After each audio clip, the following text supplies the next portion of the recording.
ভাতিজা হুম। সোমবারে কুরবানি দিছে না? হ্যাঁ। তো মনে করো যারা কুরবানি না দিছে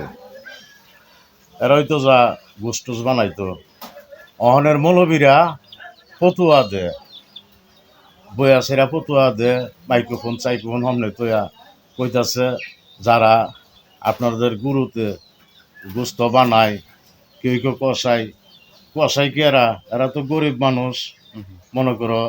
কতর গুস্তের আশায় তোমার গুরু একটু বানাইয়া আড্ডি সাড্ডি কুবাইয়া দে তুমি কতর গুস্ত দিলে পোলাপান নিয়ে বউ পোলাপান নিয়ে খাইব এই মৌলবীরা এটার মেজ বাবার ঢুকায়া কইতাছে ঘরের গুস্ত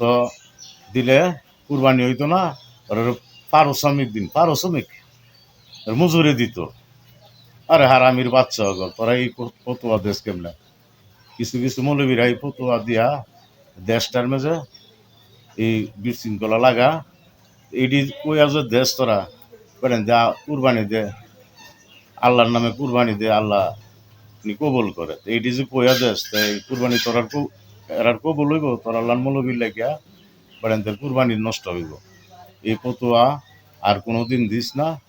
মৌলবীরা তোরার কই তোরা লান এই বাদাইমাও মৌলবীরার কথায় মানুষে তো অনেক মানুষে মন ঘুরায় আলা এই গরিব ডে গুস্ত দেয় না গরিবের হক মাইরা হায়ালা মনে করো ওই যে 3 ভাগের 1 ভাগের গরিব ডে বাইটা দিব ওখানে যারা কুরবানি দে মাল্লতে পুরা সবাই দে বাইটা এটাই কুরবানি হইতো না গরিবের হক হায়াতে তুমি কুরবানি কি তুমি হায়া লাইবা জাকাত পেরতা তুমি হায়া লাইবা 3 ভাগের 1 ভাগ দুটো গরিবের লাগে যারা কুরবানি না দিছে এরার লাগে গরিব দুঃখী মনে করো অসহায় যারা মনে আছে করো যে আমি আত্মীয়-স্বজন। কুরবানি দিছি না তোমার এলাকা তুমি কুরবানি দিছ দেখবা কেটা কেটা কুরবানি দিছে না এদের ঘরে নিজের হাতে বাইটা বাইটা নিয়ে দিয়ে আইবা 3 ভাগের 1 ভাগ। আর এই 3 ভাগের 1 ভাগ তোমার আত্মীয় দুই হাত না যারা কুরবানি দিছে এরা দুই হাত না যারা কুরবানি না দিছে এই 3 ভাগের 1 ভাগকে দিতে পারবা আর যারা কুরবানি দিছে তারা তোমার 2 বন্ধক তো আছে এই 2 বন্ধকে দিবা আত্মীয় স্বজন গরিবের হক আত্মীয়রা দিবা না আর ফ্রিজে রাইকা গোস্ত খাইবা না আল্লাহর দোহাই তোমরা সমানে 3 ভাগ করে 1 ভাগ গরিব দুঃখীদের মধ্যে বিলাইয়া দিবা